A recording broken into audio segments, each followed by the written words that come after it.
Hi, this is Eva for Once Upon a Timeline, and today I'm going to talk about how an island turned into a peninsula in San Diego. So here's the island here, Coronado Island. Now, when I first moved here, I visited this island. There was a bridge right about here, not down here, and the island covered about this same amount of area, but this whole area here was not there. You got on the island by going on the bridge. You did not get on the island by this long strip. And that's why there was a bridge. It was completely logical at the time. As you can see, there's still quite a number of restaurants and facilities named Coronado, this and that. Here is Coronado Island Marriott Resort and Spa. It was these names were here because this was an island. Now you can see that the island has this long strip. It's called the Silver Strand. Now, I've talked to a number of locals. Some people remember the Silver Strand and some people don't. Another thing that's really interesting to me is the shape of this bridge. I was watching this Silver Strand development about 6 months ago, and the bridge then was more over here, was how I remember it. Kind of in the middle of the island. Now it's really tailing off the side of the island, and it has this big hook. Now, I do remember the bridge hooking around, but only after it got onto the island and it fed into the surface streets. So now the hook extends out quite a bit over the waters, which is very strange to me. You can see here that there's quite a curve on here. I do not remember a curve to this extent. Now, why is this curve here? It looks like a fairly inefficient way to build a bridge. The rationale for this is weird. Why the Coronado Bridge is long and curved instead of short and straight? In order to qualify for federal funding, whereby our government pays for most of the tab, the city of San Diego curved and lengthened the bridge to meet the minimum length standard that would qualify the Coronado Bridge for federal funding. That is just extremely weird to me. I've never heard of such a thing. All right, so is Coronado an island, peninsula, or tombolo? Okay, my original island did not have this strip, but now they're saying that this sand was pushed over here due to construction. Now, that's a lot of sand to make this whole strip here. So now, when I was looking at it 6 months ago, they were saying it was a peninsula.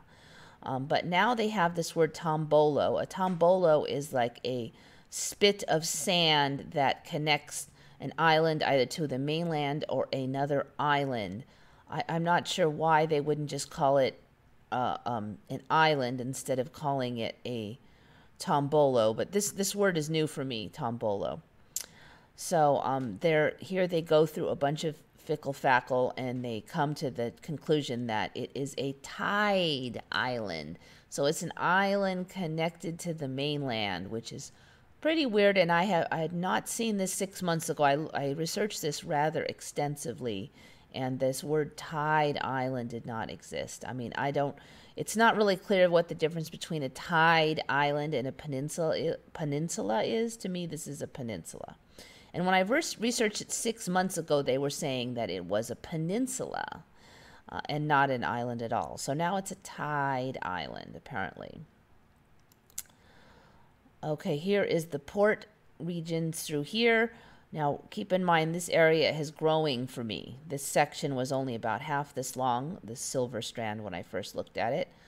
So this water region here is becoming more and more extensive. Now, one of the Mandela effects that made the rounds a while back was from Life Matrix, and the Mandela effect that he noticed was that cruise ships now dock at San Diego, and he did not remember them docking at San Diego. I also do not remember them docking at San Diego. I have an acquaintance that takes a lot of cruises, and she used to always have to drive to Los Angeles in order to take her cruises. But in this timeline, she only sometimes has to drive to Los Angeles, and most of the time, she just exits out of San Diego now. And I've talked to a number of people. Some people remember the cruise ships, some people don't. All right, in this timeline, though, the cruise ships go back to the 1970s. And they come out through here, the B Street Pier or the Broadway Pier. The B Street Pier, interestingly, just underwent quite a overhaul. The port completed the $30 million first phase between B Street Pier and Broadway Pier. The cruise ship terminal is B Street Pier. We'll also get an escalator and some other stuff coming up. So this is interesting. I have talked to some people recently that said, oh, they're coming in on the cruise ships at the new part of the pier. This is really just supposed to be a renovation. It's not really supposed to be a new part of the pier, but people are referring to it as if it was never there before. And here you can see that the first cruise ship to offer scheduled cruises from San Diego after the inception of the Port District began making them in November 1970. So that goes way back. So what I'm seeing here basically was that this was an island when I moved here.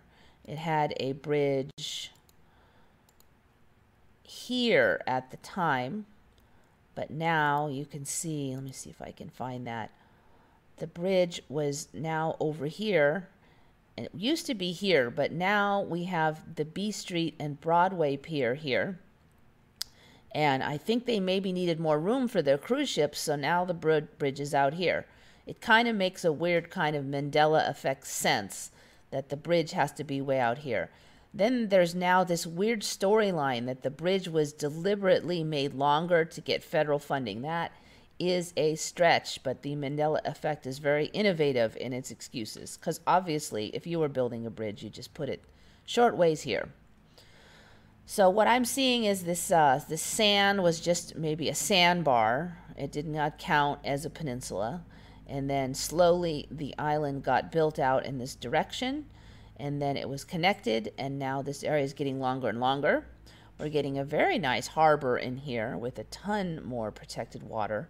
And this is a pattern I'm seeing all over the world where water inlets are making their way inland, and we're getting inland rivers and inland bays and more protected waterways. So that is would generally be considered a good thing for civilization, at least. So anyway, that's how an island has turned into a peninsula in San Diego. This is Eva signing off for Once Upon a Timeline.